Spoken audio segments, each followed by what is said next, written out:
good afternoon to everyone. It's a pleasure standing before you to share some few things. So I want to believe everyone is benefited from what I've been discussed since morning. So I wouldn't want to take much of the time. So the title of my presentation is Antimicrobial Resistance. So is there any green light, or is there any light at the end of the tunnel? So that is like a question. So they have thought about antimicrobial resistance. So do we have any solution at hand? So that is the question I would like to answer. So the outline of my presentation is this. So I will give a brief introduction, and then I will talk about the mechanism of development of antibiotic resistance and the alternatives that the nature has provided for us, and why using botanicals. And I will talk about the important secondary metabolites and also give some tips some of our previous researches before I give a concluding remarks. So as a brief introduction back to the history, so definitely the antibiotics are considered as the wonder drug of the 20th century when it was first discovered. So, and back to our history, so the first antibiotic drug that was discovered was salvarsan. So it was discovered in 1910 to treat syphilis.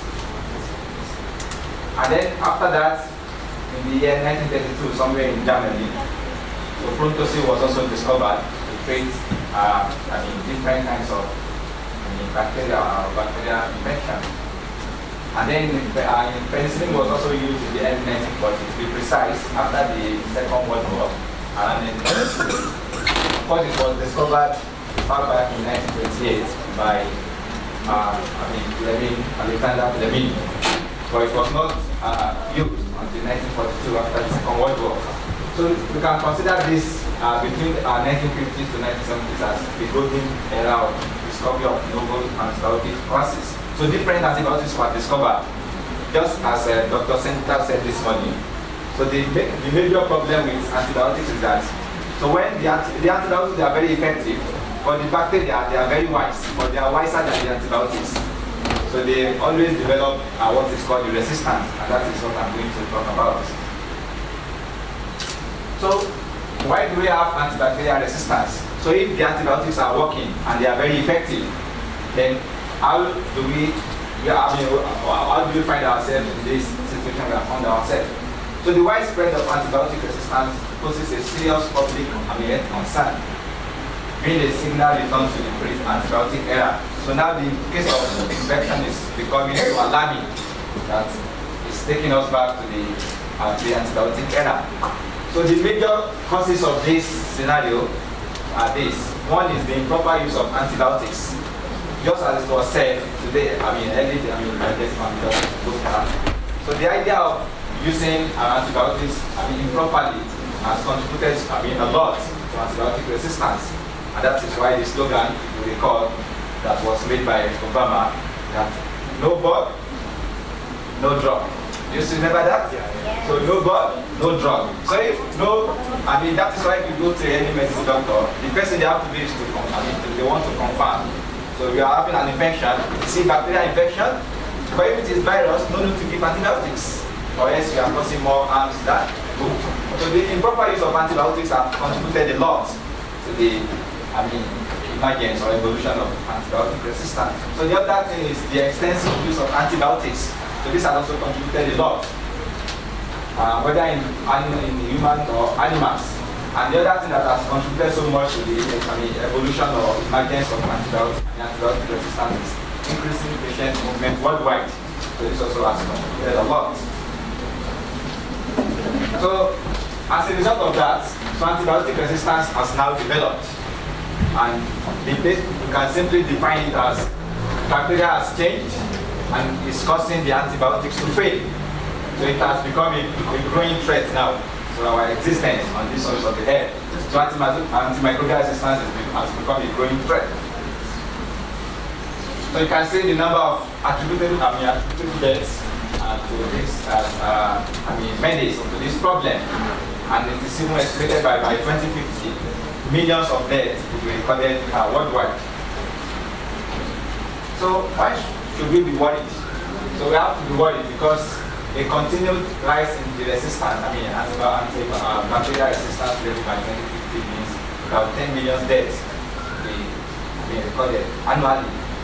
Not only that, there will also be a long or a longer hospital stays, high rate of hospitalization, as well as rise in the cost of treatment. And this will also generate or will result or will culminate in economic burden, a heavy economic burden to the global world. So it will rise to trillions of US dollars, like 100 trillion USD by 2050. So that includes the closure of wars among others. So the next question is, when we have talked about antibiotic resistance. So what are the mechanisms by which the bacteria they try to resist or they try to prevent the efficiency of antibiotics? So the origin of antibiotic resistance is actually a natural process. So the bacteria they have evolved or they have learned to cope with antibiotics. So once you introduce it, just like Dr. Sentler was saying this morning, so when they discovered a very novel antibiotic, it only took them less than 5 years before bacteria develop resistance to it. So the same thing has happened to all the antibiotics that have been discovered. So it's a global threat. So however, the major cause is that these bacteria, they are through mutation and because they have some of these genes or genetic resistance in their genes.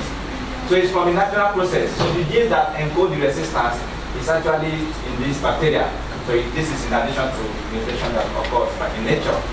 So in essence, the antibiotic resistance is an ancient phenomenon because the resistant genes have been identified far back as 30,000 years ago.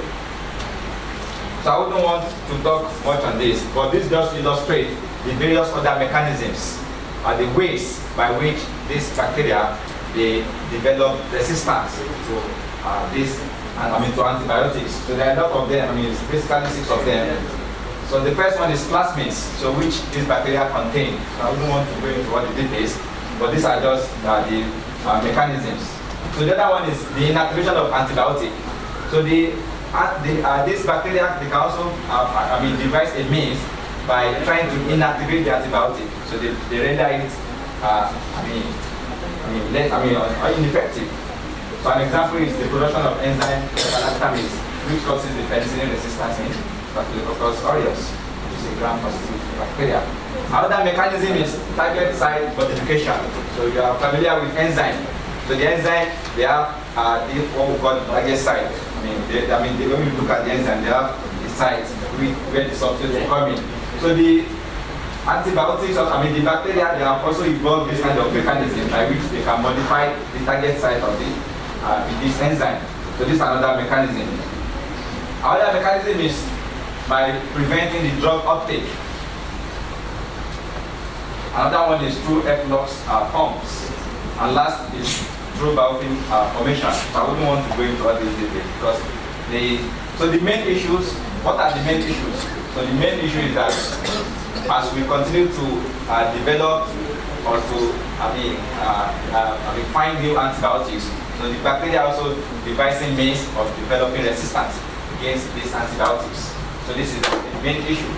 So having said that much, so is there any light at the end of the tunnel? So this is the problem.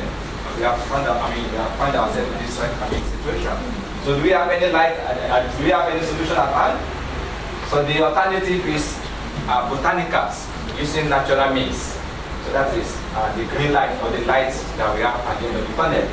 And that is why traditional medicine it offers a long list of interesting possibilities to combat drug resistance. But these plants are also found in nature.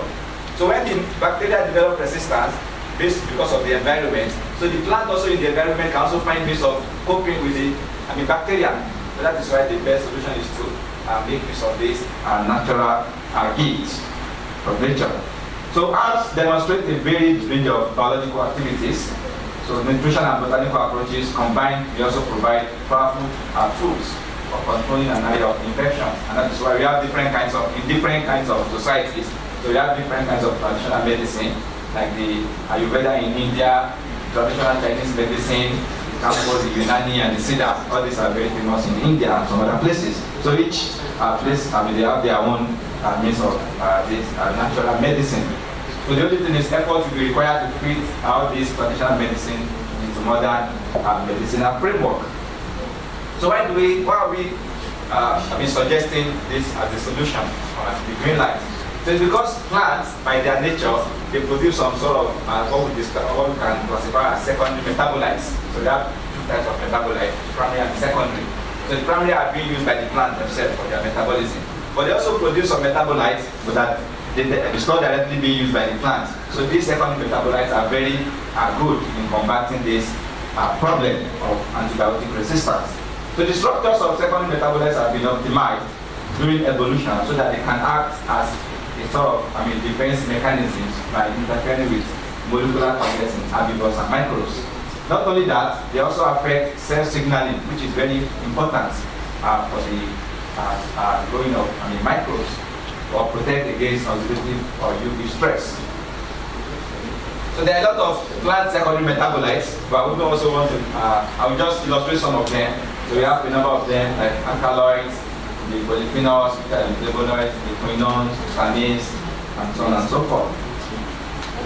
So I will just talk briefly about all of them. So like alkaloids, so it's one of the most common secondary metabolites. So it's the basic forming water-soluble salts. So they are able to intercalate with the DNA and thereby resulting in the dead cell division and cell death of the microbe. So this is a natural, it's one of the common secondary metabolites that can be obtained from plants. Another one is the polyphenols, which include the flavonoids, the quinones, the tannins, and the coumarins. So these are just a few, some of the secondary metabolites. So this is just to share some of them.